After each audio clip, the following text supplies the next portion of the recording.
আসসালামু আলাইকুম। হ্যালো বন্ধুরা, তোমরা কেমন আছো? আজকে তোমাদের জন্য আবার একটা মাছের রেসিপি নিয়ে হাজির হলাম। তেলকই। চলো শুরু করি। কড়াইয়ে আমি তেল গরম করতে বসিয়ে দিয়েছি মাছটা ভেজে নেব বলে। এটা তেলকই রেসিপি রান্না করব।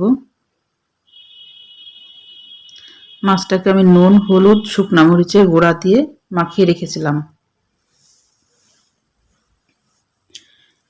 তেলটা গরম হয়ে এসেছে, এবার মাছটা দিয়ে দিচ্ছি। ভালোভাবে লাল করে ভেজে নিতে হবে।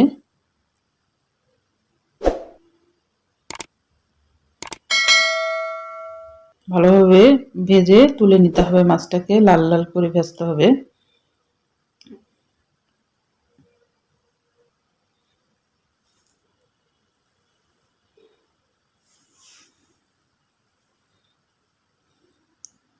ভাজা হচ্ছে, যে ভাজা হয়ে গেছে, মাছটা তুলে নিচ্ছি।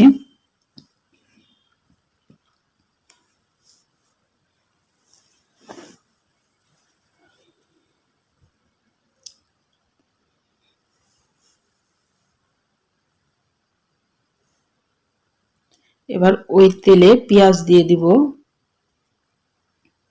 পেঁয়াজ কুচি। অনেকে পেঁয়াজ বাটা দিয়ে তেল করে রান্না করে, আমি পেঁয়াজ কুচি দিয়ে রান্না করতে আমার ভালো লাগে পেঁয়াজ বাটার চাইতে। তেল কই তো অনেক অনেক ভাবে রান্না করে, আমার রান্নাটা করে খেয়ে দেখো, আমি যেভাবে রান্না করছি অনেক ভালো লাগবে। করে খেয়ে আমাকে কমেন্টে জানায়ও যে কেমন লাগলো। পেঁয়াজটা লাল করে ভাজা হয়ে গেলে আমি এখানে মশলা অ্যাড করব। এখন 1 চামচ আদা বাটা, 1 চামচ জিরা বাটা, 1 চামচ রসুন বাটা। এবার মশলাটার কাঁচা গন্ধ চলে যাওয়া পর্যন্ত একটু নাড়বো, কয়েক সেকেন্ড মতো। কয়েক সেকেন্ড নেড়ে আমি একটু পানি দিয়ে দিব, মশলাটা যেন না পুড়ে যায়। পানিটা অবশ্যই দিবা, নাহলে মশলাটা পুড়ে যাবে, যেহেতু শুকনা গুঁড়া মশলা কিছু অ্যাড করতে হবে। শুকনা গুঁড়া মশলা তেলের পুড়ে দিলে কিন্তু মশলা পুড়ে যায়। এবার আমি এখানে 1/2 চামচ হলুদের গুঁড়া, 1/2 চামচ ধনিয়ার গুঁড়া, 1/2 চামচ গরম মশলার গুঁড়া আর 1 টেবিল চামচ লাল মরিচের গুঁড়া, লবণ স্বাদ মতো, সবগুলো আমি দিয়ে দিলাম। এবার দিয়ে ভালোভাবে মশলাটাকে কষাই নিব। এইভাবে রান্নাটা করে খেয়েও তেলকইটা অনেক মজা লাগবে। খেয়ে আমাকে কমেন্ট করে জানাইও।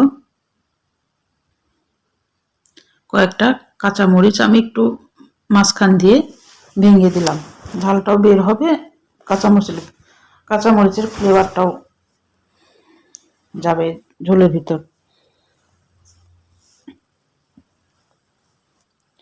মশলাটা ভালোভাবে কষাই নিলাম, এবার মাছগুলা দিয়ে দিচ্ছি। আর মশলাটা কষানোটাই কিন্তু মেন। যাই রান্না করো না কেন, একটা টিপস দিচ্ছি নতুনদের জন্য, পুরনোরা হয়তো বা জানো বিষয়টা। মশলা যত কষাবা তত তরকারির টেস্ট ভালো আসে। মশলাটা ভালোভাবে কষাই নিতে হয়।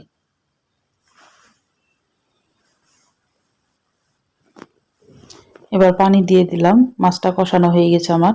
পরিমাণ মতো পানি দিব। এবার এই পানিটা টেনে আসলেই আমার তেলকই রান্না কমপ্লিট হবে। পানিটা টেনে আসা পর্যন্ত অপেক্ষা করতে হবে।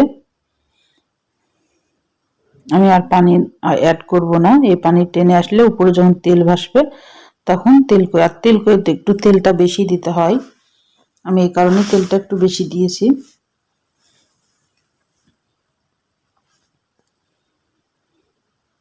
এবার ঢাকনা দিয়ে ঢেকে দিব। আর প্লিজ আমার রান্নাগুলো যদি তোমাদের ভালো লাগে অবশ্যই চ্যানেলটাকে আমার সাবস্ক্রাইব করে পাশে থেকো। যখন আমি নতুন নতুন রান্না দেব তখন তোমাদের কাছে জানে প্রথমে নোটিফিকেশন চলে যায়। আর একটা লাইক করে দিও, কমেন্ট করে জানাও আমার রান্নাগুলো কেমন লাগে। আর কিছু রান্না দেখতে চাইলেও আমাকে কমেন্টে বলো, আমি চেষ্টা করব রান্না দেওয়ার।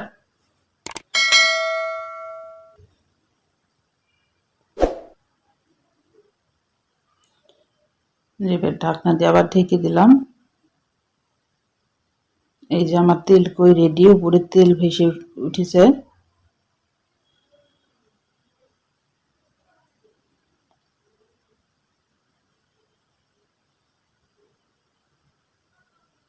এই গ্রেভিটা দিয়ে গরম ভাত, সাদা ভাতের সাথে যা মজা লাগে। তেল কই তো তোমরা অনেকেই খেয়েছো, যারা খেয়েছো তারাই বলতে পারবা। আর আমার মতো করে রান্না করে খেয়ে দেখো, আরো মজা লাগে গ্রেভিটা। আমি একটু জিরার গুঁড়া ভাজা দিয়ে দিলাম, আমি জালটা লিভিয়ে দিয়েছি। এটা অপশনাল, দিলে দিবা, না দিলে না দেবা। এমনি গ্রেভিটা অনেক সুন্দর লাগে, আমি দিলাম।